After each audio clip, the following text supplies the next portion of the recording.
Hello and welcome to 4,000 and Counting. I'm Watty, and today this is the fifth part of the SNL series.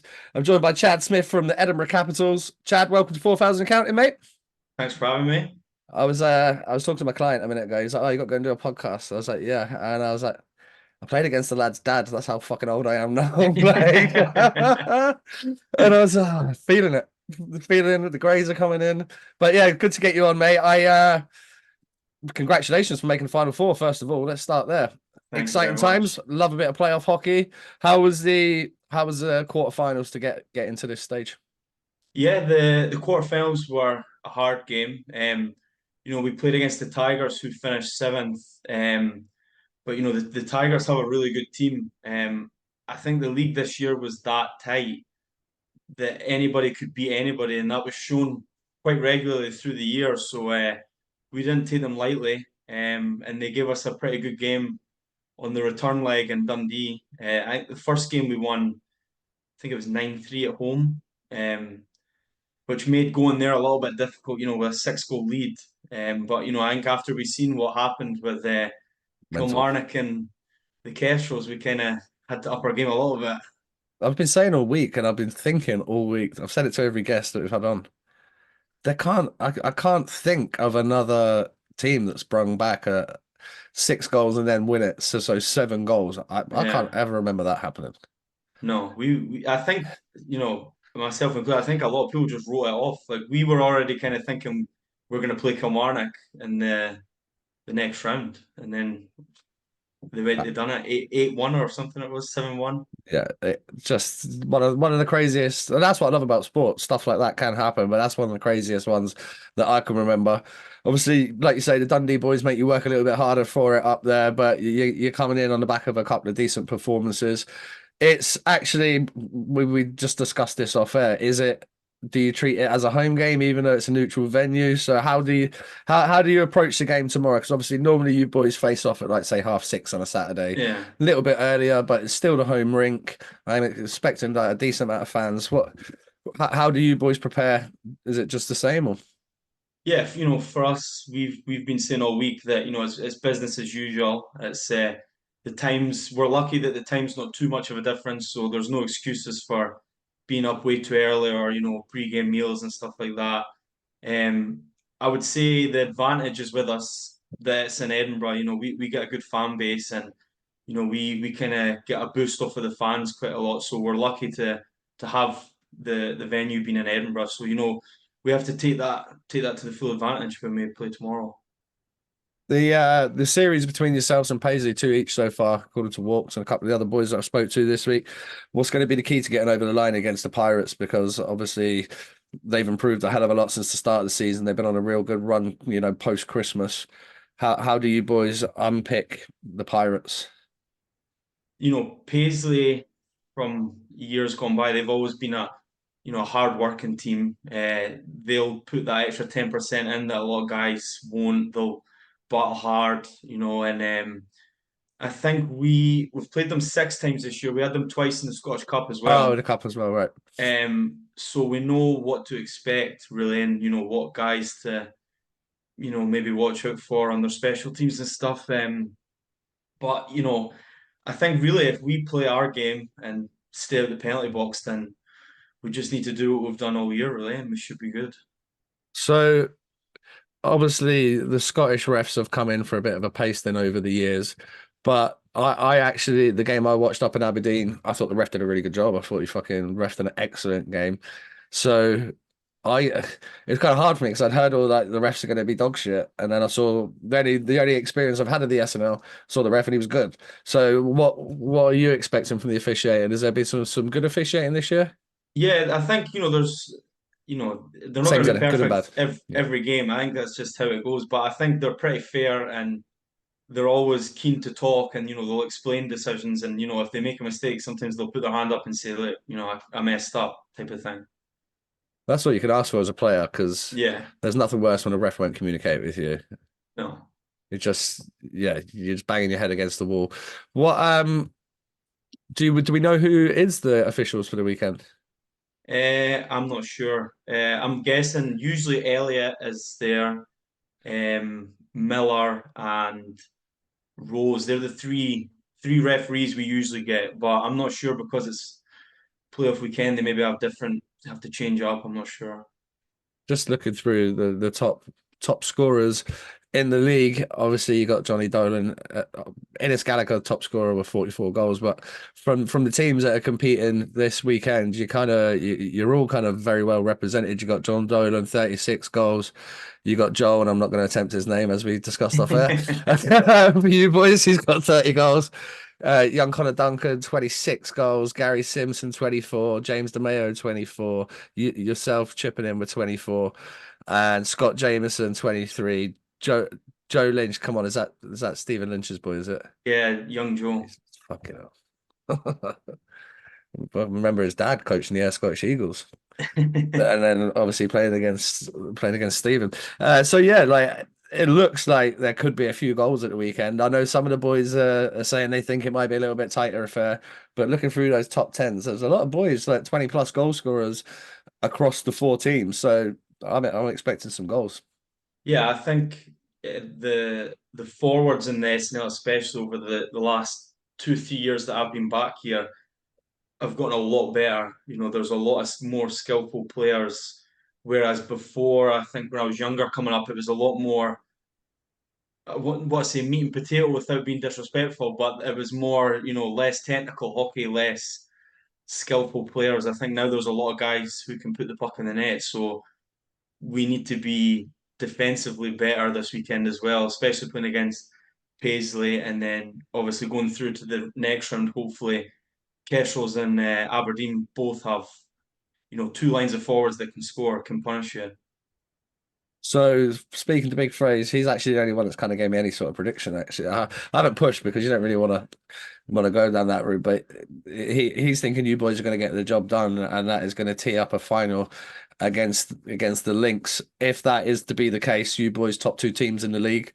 What could the paying public expect from a Lynx and Capitals final? I think we've played 4 times as two each, and I think we've both gave each other a kind of scalping each. But I think realistically, the other two games were more a reflection of what to expect. We both teams can score goals. Both teams have got good D, good goalie, and we're the top two teams in the league for the last 2 years. So it's if that is what the final is, which hopefully it is, I think it'll be a really good battle, which it usually tends to be. Someone that I was impressed with when I went up to watch the Lynx, and I'm just looking at the top scorers, and he actually finished fifth in the league in scoring, is Ben Edmonds. He's finished with 55 points, and I liked what he brought. He had a bit of fuck you about him, and he was getting mixing amongst it. You boys got any good muckers on your team? Some good grinders that are gonna, because that's what, mate. I mean, you can have all the skill guys on in the planet, but when it comes down to playoff hockey, you need the guy that's going to block the shot, that's going to make the extra hit, that's going to, take a stick to the face to score a Yeah. goal. Who could be like your unsung hero? I think this weekend, obviously I don't want to put the pressure on him, but I think you'll be impressed with we've got a defender called Jack Wright. Um, he throws the body, he big hits. Sold. He, he's in there. Yeah, He, let's go. he's good for us. He gets us going when we're maybe down a goal or two. His big hits, he's in your face. He gets everybody G'd up, and sometimes that's what you need. Absolutely, especially in these big games. Yeah, And as you say, you're expecting, 1,500, 2,000 Caps fans in there, a couple of big hits early doors, gets the yeah, fans awake, gets definitely. everybody in the building going. Well, I've obviously with these interviews, I'm trying to keep it really focused on the SNL. But while I've got you on here, I'm looking through your stats. Got a couple of other questions. How was you played one game in Sydney? What happened there? Well, I went over as a spare import. God, It what living was, the fucking a spare import in Australia? Sign me up for yeah, that. it was actually Colin Downey reached out to my Yeah. dad. I think I was 18 at the time. I was at college, and he just said they're looking for a spare import. I bailed out of college, went See over. ya. Yeah, and Yeah. I don't think I wasn't actually supposed to play any games. And when I first got there, I played the first game because they didn't have the other guy in yet. Yeah. But I was over there. It was a great experience. I went, traveled, and It was great. Amazing. Yeah, no, that's more 18, 19-year-olds need to go and take some of these chances. I think we will definitely I'm gonna get you back on because I want to talk about your career, but the the thing that I wanted to talk about, obviously you've done a bit of time in the Elite League with Five Flyers, bit parts of what, 4 seasons, 5 seasons. Yeah. Ultimately, what was it that made you leave? And was it ice time issues? Yeah, well, I was with the Flyers from maybe 16, like a really young age. And obviously, I kind of bided my time, was practicing 4 or 5 times a week, was never missed a training, never missed a game. And the opportunity just felt like it was never really coming. And, I Yeah, always done what was asked, always at them saying what I need to do to get ice time. I had quite a lot of imports going in on behalf of me and asking, why is he not playing? So it kind of just got to a point for me where Glasgow had a lot of injuries that year. And for me, it was the opportunity to go and play regular ice time, more than I was. yeah. So, it was never anything personal. It was more just, wasn't really enjoying my hockey at that time. What did you make of your time in Glasgow? Because obviously you then go in there. Did you feel like you got given a little bit more of an opportunity there, or was it more of Yeah, the same? I got a lot more opportunity at Glasgow, obviously because the injury situation as well. But it was kind of hard as well because they're a big rival of Flyers. So obviously there was all that, the shit you get for doing that. But obviously at the end of the day, I had to make a selfish, decision. But I love my time in Glasgow as well. But I was commuting there and back all the time, so it kind of got a little bit wearing on me. Yeah, it takes the fun out of it a little bit, doesn't it? Yeah, It's different if you're chucked up in a team house down in Renfrew. You 10 minutes on the bus into town, 10 minutes on the train into town. Glasgow is a great place to be, but if you're missing out on that because you're traveling home, just stupid shit like Monday Club. And because yeah, you're up the road in Fife, you're like, what am I going to drive down for Monday? You can't do it. And then you kind of feel, I felt like it, like, say, for Peterborough and places like that. Boys be like, oh, we're going here. I'm like, oh, I got FOMO like a bitch because I'm in yeah. You miss a Basingstoke lot of and stuff. it's 2.5 hours away. I'm not driving up for a night. I'm not driving up for a Yeah. night out. Like, it's not happening. Um, excuse me. What did you make of your experience in the Northern League this year? I know you played a couple of games. Who was it you boys played against? Blackburn, Kestrels, Kilmarnock, and then we played the Whitley Bay twice, and it was like a friendly. It's called. It had a name. I can't remember what it's called. We did it last year as well. It was like the North Cup or something. Okay. And Um, how did you find that you boys competed against Blackburn and Whitley? Blackburn, we won both games. We won in overtime in Edinburgh, and then we actually took down to Blackburn. I think we went with like 13 guys. We took a really short bench down to Blackburn because a lot of guys kind of went Yeah. told to shoot last minute. Yeah. But we Mrs. actually, Mrs. says I've got to have the kid and I can't come. So yeah. But actually, that was a good turning point for us that year because we took a short bench down, kind of came together as a group, got the win, had a good time on the bus home, and party you bus. know, yeah, it made it. It was a great game, great weekend for us. So obviously with the SNL, it is amateur, but are you boys getting like your sticks provided and all that sort of Yeah, stuff? Yeah, perfect. yeah, we get looked after. So you're getting looked after. Nobody's having to pay for ice time and stuff like that. No, yeah, No, that's good. This sounds like a very similar situation at Aberdeen and from some of the other clubs. I guess it's the fortunate thing about being able to still bring in so many people, and that's going to help the SNL continue to grow. yeah, I was super impressed when I watched that game at the start of the year. I thought, honestly, when I came up, I didn't think it was going to be fucking up too much. I genuinely did. I thought, you might have three or four guys on each team, but yeah, I thought the depth was good. Depth was good on the comments and on the links. Obviously, looking throughout some of the other rosters and actually spending a little bit more time, doing a bit of research and chatting to guys about it. It seems like the league's going from strength to strength, and the more people that you can keep bringing into buildings, it's only going to continue to grow. I think it used to be that there was maybe two, three teams that would kind of dominate, and you would turn up and it was 14-0, 10-0, and now it's more even throughout the whole league. And there's a lot of guys came down from elite, Northern League. You know, they've came closer to home to stay here, and obviously there's been a load of young guys came up recently that are really good as well. So it's just a case of making it a place where they want to stay, really.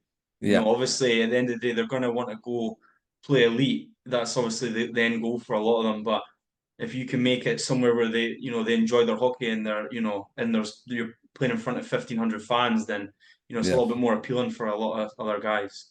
Absolutely. And long may it continue just across the board. I know, like from speaking to Horney, he said, the Kestrel struggle with attendances and sponsorships and stuff because obviously they have the Flyers in town. With now, the Edinburgh Capitals being the senior team in Edinburgh, no more Elite League, the fans are still going to have the appetite. I mean, Murrayfield and Edinburgh hockey has been around for as long as I can remember. Yeah. Do you Do you have a lot of like rivalries across the league, or is there any particular team that you boys think like you have the best battles against? I think, you know, obviously us and Aberdeen is a good. I think it's almost just a rivalry due to, you know, we've been the two top teams this year and the year before. More for your successes as opposed to your geography, like that kind Yeah, of rivalry. Yeah. but we have a little bit of a rivalry with the Kestrels. We played them 8 times this year and beat them seven, but every game was close. There was a lot of overtimes, and there's a lot of guys from Fife on the Edinburgh team, so it's a little bit personal as well with the how close we are as well, just over the bridge. Oh yeah. Oh yeah, I love that. It just gives that little bit of niggle, a little bit of edge. Probably if you ex-teammates, ex-juniors and Yeah, grew up together, but that means fuck all when you put the kit on. yeah, exactly. Especially if that is I mean, I'm not doing the Flyers. I'm not doing the Kestrels a disservice when I say they are the underdogs going into this game, but underdogs can definitely win in the playoffs. Yeah, And looking at that with your record, if you were to get in against them, that could actually set up quite a spicy final if it goes that way. yeah. You know, I think we're prepared for either team. Obviously, Paisley first. We've got to get through Paisley. That's going to be a battle in itself, but you know, Kestrel's the records mean nothing when it comes to this. Yeah, And every game we've had against Kestrels and Aberdeen's been hard. So we are expecting a tough game tomorrow from Paisley, and then through on to the final. Whoever we get is going to be tough. So you know, we're trying not to look too much into who we get. You know, you got to beat everyone to win the cup. So yeah. that's just how it is. It's like, and that's what's hard because when I'm doing these interviews and I'm doing it as an interviewer, I know as a player the other side of that, like. Obviously you're just thinking about the first game and then it's like, well, whatever happens, happens. You can't control who wins the other game. All you Yeah, can do is just literally turn up on Saturday, get your job done, get some food and you get to bed and go again and beat whoever they put in front of you the next day. The setup though, the way it's kind of worked out and the teams that have made it and the way the quarterfinals led on to the semis, the way the brackets worked, like the league form. So like the 2-2 between you and Paisley, that's like good, and the 3-1 yeah, between the other, like there's something in it. And I think for myself as a neutral, I mean, I'm really looking forward to it. I'm sure the fans. I know there's quite a few Solway Sharks fans and some Clan fans, so I know there's going to be like a lot of neutrals there. I think it's a really good opportunity for you boys to showcase the league. yeah. I think you know we're trying as well not to put too much pressure on the guys, but at the same time, you know we're wanting to win a trophy, but at the same time, you're saying there's going to be a lot of eyes on this. You know, from a neutral perspective, from teams that aren't in their playoffs necessarily coming up to watch, have a look, and you know, so for a selfish reason and for a team reason, you know, we want everyone to be doing their best. Would you? Obviously, I don't think you would probably go and do the whole elite league thing again, but would you ever do the national? It's you know, it's crossed my mind a few times. You know, spoke with teams before and stuff, and for me, it's just you know, it's moving away. You know, I've got a missus now in a house.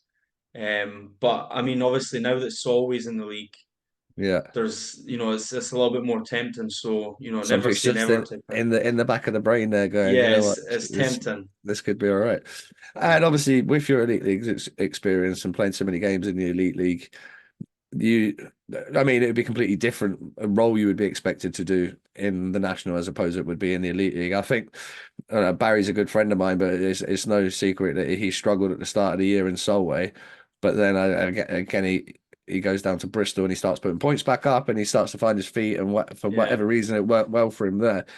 But it's just interesting when guys do step from the elite league down to the national.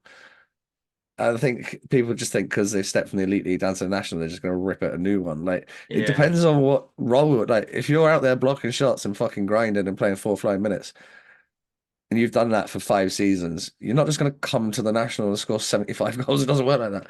no, Like so, obviously now you have stepped back down. You're playing in the SNL. Like, I'm looking at your points there. I think what you 49 points on the year, just in league format. Is it nice to get back in amongst like the points and the goals and have a bit more of say in how the game's dictated?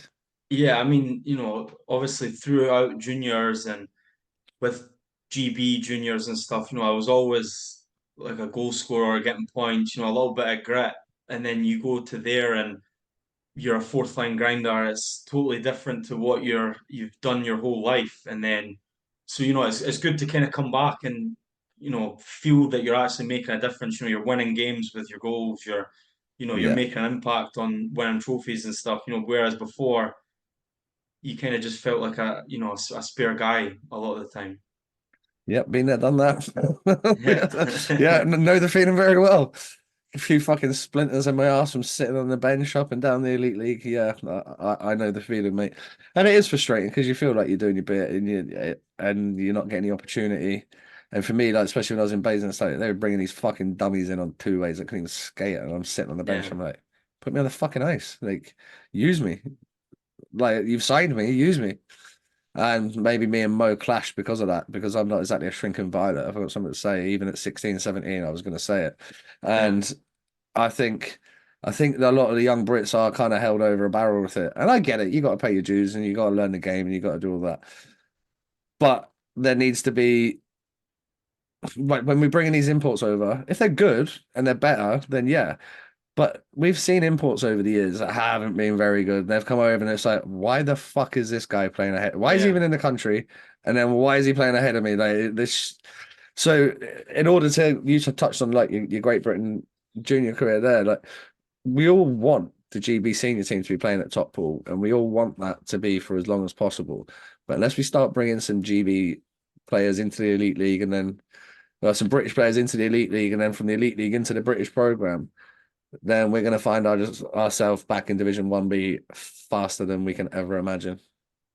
I think the thing with the number of imports is, especially with the lower teams, like your Sheffield, your Belfast, your Nottinghams, they're bringing in 14 top guys, Yeah, legit. but Fife almost sometimes felt like they were just bringing in guys to meet the quota. There's some guys they've brought in, not just Fife, Dundee, Glasgow, and you look at them and you think, is he really worth having there? He's not really an import quality in that league, especially. Yeah, well, a Brit could do that job. Yeah, when there's Brits that could do what they do, and if they got given the role, could up their game, and obviously that would help them. I would love to see more Brits get the opportunity. One more final question about this weekend, and then I'll let you go and get ready. Obviously, big game tomorrow. What from a personal perspective, what would be a good weekend for yourself? Obviously, you're back in amongst the goals, getting a couple of goals in the semi tomorrow. A good start. Yeah, well, I'm hoping I've been scoring a few recently, so hopefully that continues. But ultimately, if I score none and we win, then Yeah. I'll take that. But I think that, I think with the almost home advantage, we need to get the fans in it. So I think some hits, some goals early on and get us all into it, hopefully, and then take that on into the final. Well, I'm buzzing for it. I'll come and say hello tomorrow. Ladies and gents, this has been the SNL series. More stuff coming tomorrow. So some in-person interviews pre-game. One guy from each team, potentially coaches as well. going to be hosting a little live podcast, Mr. Chad Reeky. So if you want to laugh a minute, make sure you tune into that. It's going to be live on our YouTube channel. Chad's already told me he's nervous and he's going to get a couple of beers in him before he does it. So fuck knows what he's going to say. I can't be responsible for what he does say, but it will be fun. Ladies and gents, make sure you subscribe, and we will see you all in Edinburgh tomorrow for the SNL playoff finals. Peace.